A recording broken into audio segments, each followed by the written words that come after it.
ಒಂದು ಕಾಡಿನಲ್ಲಿ ಎಲ್ಲಾ ಪ್ರಾಣಿ ಪಕ್ಷಿಗಳು ಸಿಂಹವನ್ನು ನೋಡಿದರೆ ಭಯದಿಂದ ಬೆಚ್ಚಿಬೀಳುತ್ತಿದ್ದವು. ಸಿಂಹ ಪ್ರತಿದಿನ ಒಂದು ಪ್ರಾಣಿಯನ್ನು ತನ್ನ ಆಹಾರಕ್ಕೆಂದು ನೀಡುವಂತೆ ಕಾಡಿನಲ್ಲಿ ವಾಸಿಸುತ್ತಿರುವ ಪ್ರಾಣಿಗಳ ಮುಂದೆ ಬೇಡಿಕೆಯನ್ನು ಇಟ್ಟಿತ್ತು. ಪ್ರಾಣಿಗಳು ಸಿಂಹನಿಗೆ ಬೇಡಿಕೆ ಈಡೇರಿಸುತ್ತಿದ್ದವು. ಒಂದು ದಿನ ಮೊಲದ ಸರದಿ ಬಂತು. ಮೊಲ ಚಿಕ್ಕದಾಗಿದ್ದರೂ ಚತುರವಾಗಿತ್ತು.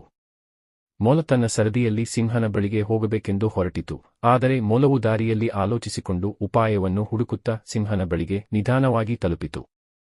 ಸಿಂಹ ಕೋಪದಿಂದ ಗರ್ಜಿಸಿತು. ಇಷ್ಟು ತಡವಾಯಿತೇನೋ? ನಿನ್ನನ್ನು ತಿನ್ನಿಬಿಡುತ್ತೇನೆ ಎಂದು ಗದರಿತು.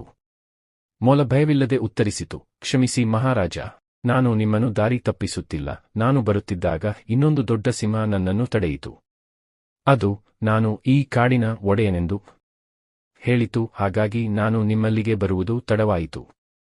ಇದನ್ನು ಕೇಳಿ ಸಿಂಹ ಕೋಪಗೊಂಡಿತು. ಏನು, ಇನ್ನೊಂದು ಸಿಂಹವೋ? ನನಗೆ ತೋರಿಸು ಎಂದು ಗರ್ಜಿಸಿತು. ಮೊಲ ಸಿಂಹನನ್ನು ಒಂದು ಬಾವಿಯ ಬಳಿ ಕರೆದೊಯ್ದಿತು. ಬಾವಿಯಲ್ಲಿ ನೀರಿನಲ್ಲಿ ಕಾಣುವ ಪ್ರತಿಬಿಂಬದಲ್ಲಿ ಸಿಂಹ ತನ್ನ ರೂಪವನ್ನೇ ಮತ್ತೊಂದು ಸಿಂಹವೆಂದು ಭಾವಿಸಿತು. ತಕ್ಷಣವೇ ಆ ಸಿಂಹನನ್ನು ನಾಶಮಾಡಲು ಬಾವಿಗೆ ಹಾರಿತು. ಆದರೆ ಅದು ನೀರಿನಲ್ಲಿ ಮುಳುಗಿ ಹೋಯಿತು. ಪ್ರಾಣಿ ಪಕ್ಷಿಗಳು ಎಲ್ಲರೂ ಸಂತೋಷಪಟ್ಟರು.